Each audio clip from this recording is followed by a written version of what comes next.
2022 ஆண்டு உக்ரைனை ஆக்கிரமிக்கும் நோக்கோடு ரஷ்யா தொடங்கிய போர் தொடர்ந்து கொண்டுதான் இருக்கிறது.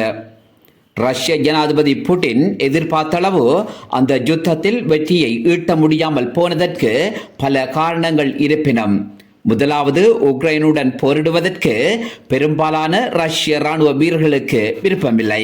இரண்டாவது, போர் அனுபவமற்ற வீரர்கள் களத்தில் இறக்கப்பட்டமை.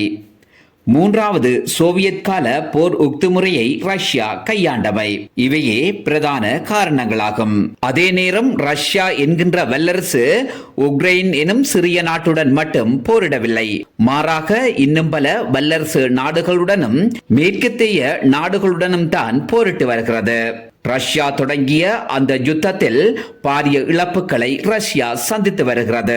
சிறிது சிறிதாக நிலப்பரப்புகள் மீட்கப்பட்டாலும் ரஷ்யா உக்ரைன் மீதான யுத்தத்தை தொடங்கியதிலிருந்து இதுவரை சுமார் 1,20,000 ரஷ்ய துருப்புக்களை இழந்துள்ளதாக மீடியா சோனா அறிக்கை வெளியிட்டுள்ளார். இது ரஷ்யாவின் பதிவேட்டின் மூலமாக பெறப்பட்ட எண்ணிக்கையாகும்.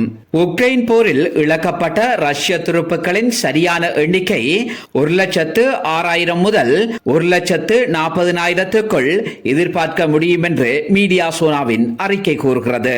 ஆனால் பிபிசி ரஷ்ய சேவை தனித்தனியாக வெளியிட்ட தகவலின்படி 58,207 ரஷ்ய துருப்புக்கள் பலியாகியுள்ளதாக தெரிவித்திருந்தது.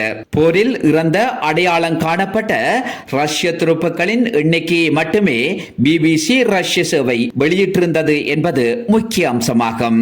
கடந்த ஆண்டை விட இந்த ஆண்டு அதிகளவிலான துருப்புக்களை ரஷ்யா இழந்துள்ளது.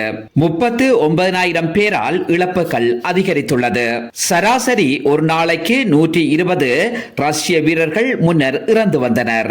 ஆனால் இப்போது 200 தொடக்கம் 250 வரையான ரஷ்ய வீரர்கள் ஒவ்வொரு நாளும் உக்ரைனுடனான போரில் இறந்து வருகின்றனர் என்கிறார் மீடியா சோனா.